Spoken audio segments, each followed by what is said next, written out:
Გაუმარჯოს ქართველ ხალხს. ჩავთვალე კიდევ ერთხელ მიზანშეწონილად, რომ გამეკეთებინა განცხადება ამ ფსევდო ეროვნულების შესახებ, რომელიც ძალიან გააფთრებული ებრძვიან ლიბერასტების ერთად ქართველთა დიდ გაერთიანებას.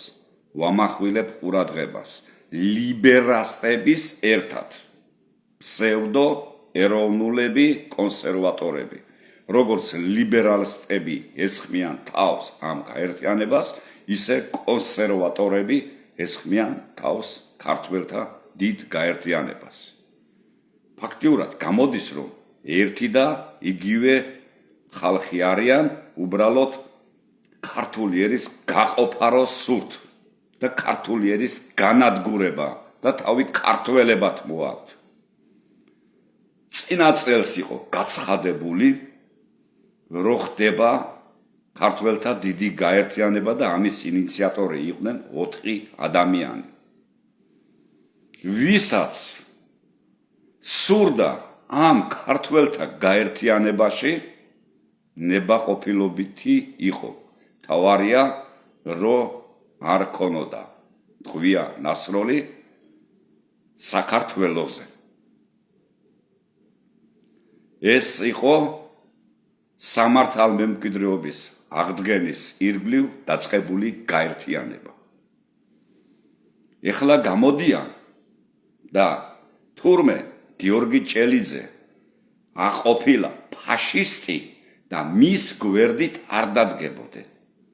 გიორგი ჭელიძე და ფაშისტი აგერ რამოდენიმე დღის უკან შეუერთდა და თქვენ ქართველებს რო უწოდებ თავიანთ თავს საჯანდაბაში იყავით.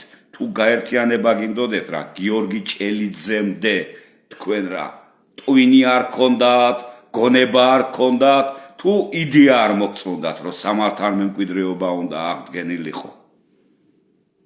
მაგრამ აი რო იციან მიზეზ დოს მარილი აკლია, ვაიმე იქ ერმილეა თურმე და იმიტომ არ გავერთიანდებით, ის პატრიარქს აგინებს.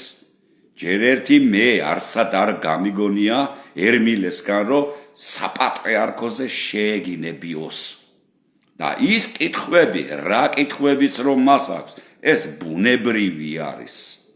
ეს ბუნებრივია და აი მეს დაგისვამთ, აი ფსევდო ეროვნულებს, ფსევდო კონსერვატორებს. მე არ ვიცი ვალდებული არის თუ არა საპატრიარქო.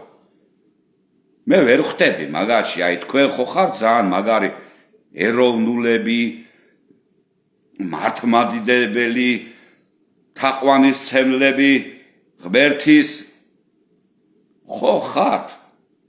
და აი გისვამთ შეკითხვას, უბრალო მარტივ შეკითხვას გისვამთ.